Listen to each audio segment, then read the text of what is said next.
प्यारे विद्यार्थियों, आज की क्लास में हम ग्राम सभा के बारे में अध्ययन करेंगे।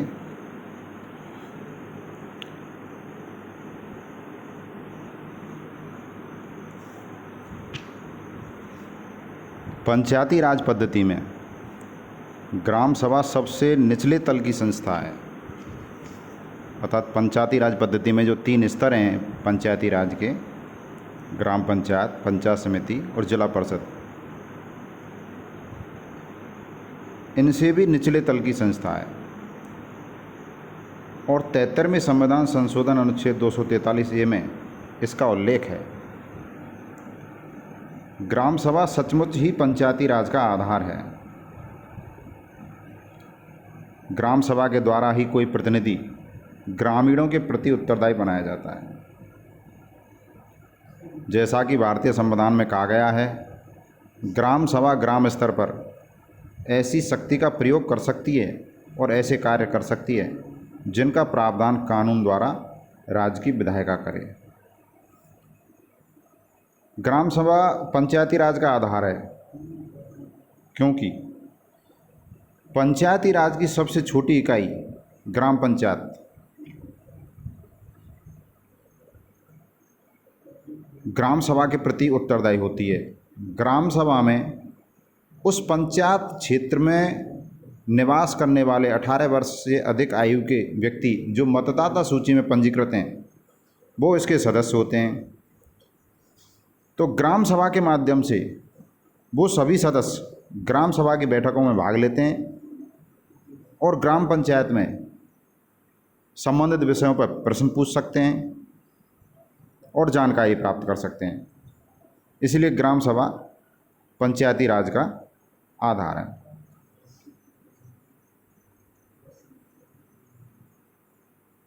ग्राम सभा प्रत्यक्ष जनतंत्र का अंग है।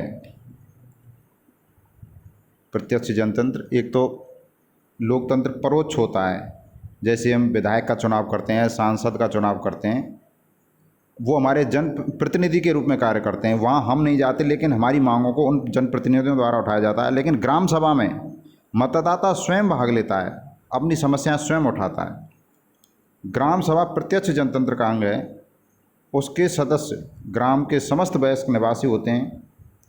इस प्रकार यह देखा जा सकता है कि ग्राम सभा जनता के प्रतिनिधियों की संस्था नहीं, बल्कि उस गांव में निवास करने वाले समस्त वयस्क निवासियों की संस्था है। समस्त राज्य अनिवार्य रूप से ग्राम सभा के गठन का प्रावधान करते हैं, किंतु इसे जो कार्य सौंपे गए हैं वे विभिन्न राज्यों में भिन्न भिन्न हैं।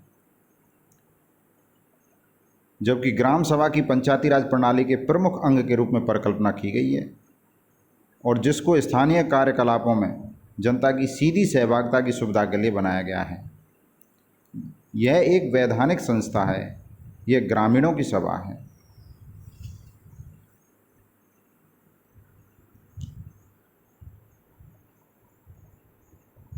ग्राम सभा की सदस्यता, अतः ग्राम सभा के सदस्यों में वे समस्त मतदाता समाविष्ट होते हैं, सम्मिलित होते हैं, जो वहाँ की मतदाता सूची में अंकित हैं।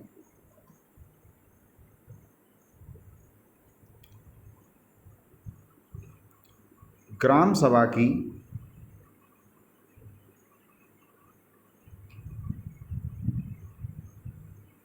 बैठकें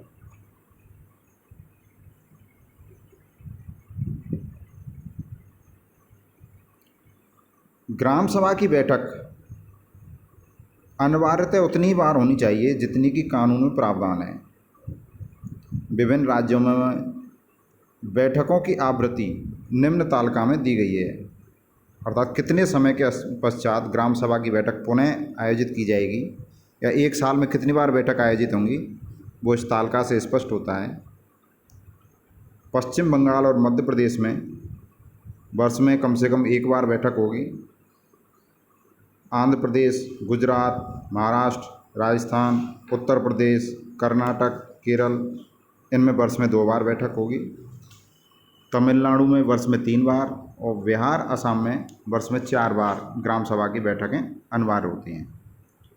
राजस्थान में भी ये प्रावधान किया गया है कि वर्तमान में कम से कम ग्राम सभा की 4 बार बैठक हों और उनकी तिथियां भी घोषित कर दी गई हैं। 26 जनवरी, 1 मई, 15 अगस्त और 2 अक्टूबर, इन तिथियों में ग्राम सभा की बैठक करना अनिवार्य है।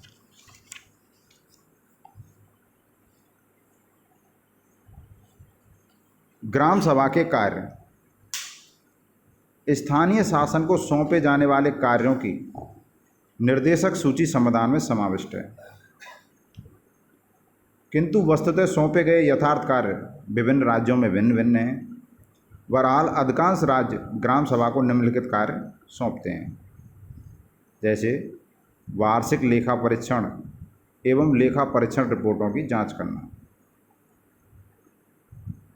ग्राम पंचायत के जो खाते होते हैं, कितना पैसा आया, कितना पैसा किस योजना पर खर्च हुआ, कितनी राशि बची, इसकी रिपोर्ट ग्राम सभा की बैठक में रखी जाती है और ग्राम सभा में उस पर चर्चा होती है। नए कर लगाना अथवा विद्यमान करों में वृद्धि करने के प्रस्तावों पर विचार करना। ग्राम पंचायत को जो अधिकार क्षेत्र सौंपे गए हैं जिनमें वो कर लगा सकती है, स्थानीय हाट पे, स्थानीय बाजार पर, स्थानीय मेलों पर जो कर लगाने के जो ग्राम पंचायत के अधिकार हैं, अगर वो कर लगाने हैं या उन करों में वृद्धि करनी है, कर की दरें संशोधित करनी है, तो ऐसे प्रस्तावों पर भी ग्राम सभा में विचार किया जाता है। योजनाओं, लाभार्थियों और स्थलों का चयन करना। जो योजनाएं सरकार द्वारा चलाई जा रही हैं, जिनका कार्यान्वयन क्षेत्र ग्राम पंचायत है, उसके लाभार्थियों का चयन करना, यह कार्य भी ग्राम सभा की बैठक में किया जाता है। सामुदायिक कल्याण कार्यक्रमों के लिए स्वैच्छिक श्रमों और नकदी या वस्तुओं में अंशदान जुटाना। विकास योजनाओं के कार्यान्वयन में सहायता प्रदान करना। गांव में वयस्क शिक्षा और परिवार कल्याण के कार्यक्रम चलाना। विगत वर्ष के लेखा परीक्षण की टिप्पणी और उसके उत्तरों पर विचार करना। ग्राम पंचायत के तैयार किए गए बजट पर विचार करना, अर्थात ग्राम पंचायत आगामी वर्ष के लिए जो वित्तीय लेखा जोखा तैयार करती है, ग्राम सभा की बैठक में उस पर भी विचार किया जाता है। पंचायतों की वर्तमान योजनाओं तथा समस्त प्रकार के क्रियाकलापों की समीक्षा करना। ग्राम पंचायत के क्रियाकलापों, आय एवं व्यय के स्पष्टीकरण के लिए सरपंचों और पंचों से स्पष्टीकरण मांगना।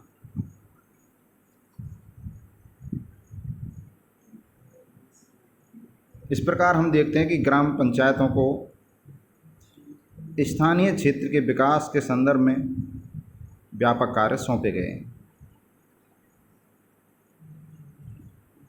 पंचायती राज विधानों के अध्ययन से ज्ञात होता है कि कुछ राज्य ग्राम सभा की भूमिका को सहभागिता प्रक्रिया सक्रिय करने और विकास योजना तैयार करने के लिए विचार विमर्श के रूप में देखते हैं, जबकि अन्य राज्य ग्राम सभा को और अधिक विशेष उत्तरदायित्व सौंपते हैं।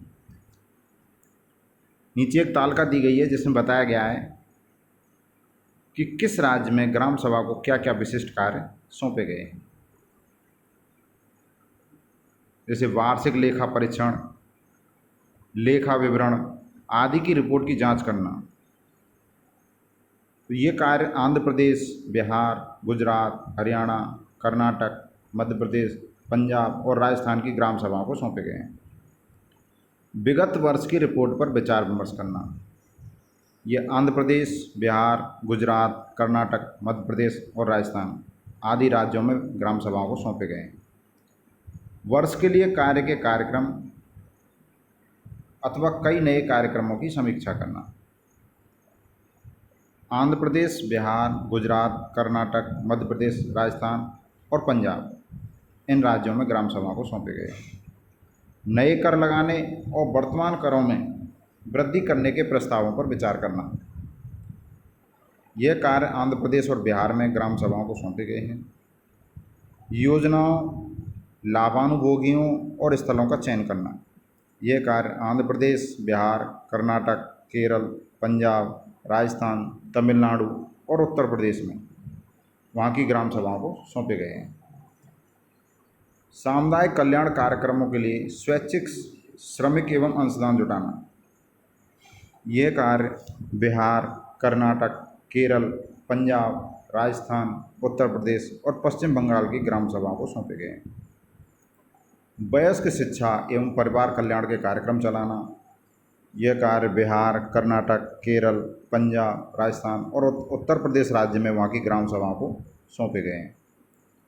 ग्राम पंचायत के मुखिया एवं सदस्यों से किसी क्रियाकलाप, योजना, आय या व्यय के बारे में स्पष्टीकरण मांगना, यह कार्य बिहार, पंजाब और राजस्थान के राज्य की ग्राम सभाओं को सौंपे गए हैं। लेखा परीक्षण की टिप्पणी और उनके उत्तरों की जांच करना, ऐसा अधिकार बिहार में वहाँ की ग्राम सभा को सौंपा गया है।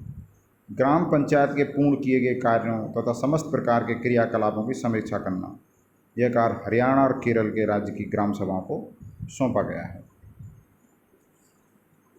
ग्राम सभा को भारत में चमकदार सफलता प्राप्त नहीं हुई है, फिर भी उसमें सहभागिता वाले लोकतंत्र के लिए सशक्त फोरम के रूप में उभरने की क्षमता है। जयप्रकाश नारायण ने सही दावा किया था, मेरे लिए ग्राम सभा ग्राम लोकतंत्र का प्रतीक है। गांव से दिल्ली तक केवल प्रतिनिधि लोकतंत्र नहीं हो, कम से कम एक स्थान पर सीधा शासन या सीधा लोकतंत्र हो। पंचायत और ग्राम सभा का संबंध कैबिनेट और विधानसभा जैसा हो। ग्राम सभा की प्रभावशीलता मुख्य रूप से उसकी बैठकों को नियमित रूप से बुलाने पर निर्भर है। अर्थात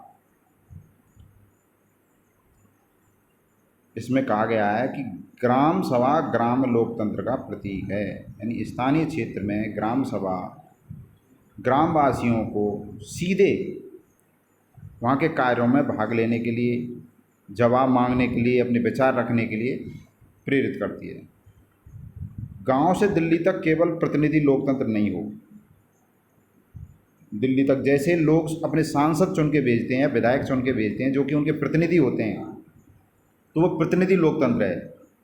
लेकिन ग्राम सभा एक सहभागी लोकतंत्र है, वहाँ उनकी नागरिकों की या मतदाताओं की सीधी सहभागिता होती है। पंचायत और ग्राम सभा का संबंध कैबिनेट और विधानसभा जैसा हो। जैसे ग्राम पंचायत है, उसमें सरपंच और वार्ड पंच होते हैं, तो वो ग्राम सभा की कार्यकारिणी के रूप में कार्य करे और ग्राम सभा विधानसभा के रूप में कार्य करे, यानी चर्चा का स्थल हो, संवाद का स्थल हो। ग्राम सभा की प्रभावशीलता मुख्य रूप से उसकी बैठकों को नियमित रूप से बुलाने पर है, और ग्राम सभा की बैठकें नियमित रूप से बुलाई जानी चाहिए। ग्राम सभा और पंचायत। ग्राम सभा और ग्राम पंचायतों के मध्य संबंधों के प्रश्न पर मोटे तौर पर दो मत हैं। एक मत यह है कि ग्राम सभा मुख्य संस्था है और ग्राम पंचायत उसकी कार्यकारिणी समिति है। दूसरा मत है, इन दोनों संस्थाओं को दो अलग अलग संस्थाओं के तौर पर कार्य करना चाहिए, एक दूसरे से स्वतंत्र रूप में कार्य करना चाहिए। इस दूसरे मत में त्रुटि है कि यदि ग्राम सभा में पंचायत को जो कार्यकारिणी है नियंत्रण में रखने की शक्ति नहीं है, तो वो स्थानीय जनता के हितों का ध्यान नहीं रख सकती। ग्राम पंचायत ग्राम सभा के नियंत्रण में लाई जानी चाहिए, किंतु निसंदेह इससे उसकी प्रभावशीलता को हानि नहीं पहुंचने देनी चाहिए। सरपंच का महत्व इसी में है। टकराव को बढ़ावा दिए बिना ग्राम सभा को प्रभावी संस्था बनाने में उसकी भूमिका अहम है।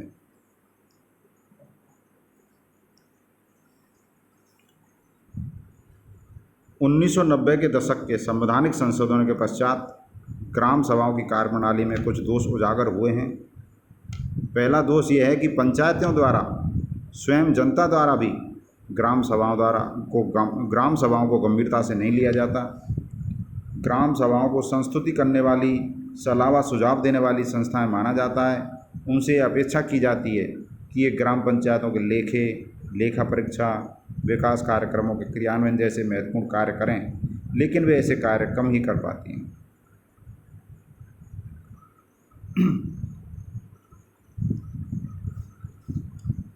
अर्थात ग्राम सभा की सफलता के लिए आवश्यक है ग्राम सभा की समय पर मीटिंग हो, और उन मीटिंगों में, उन बैठकों में ग्राम सभा में पंजीकृत सभी व्यक्ति भाग लें, प्रस्तावों पर सार्थक चर्चा हो और ग्राम पंचायत को ग्राम सभा के प्रति जिम्मेदार बनाया जाए। धन्यवाद।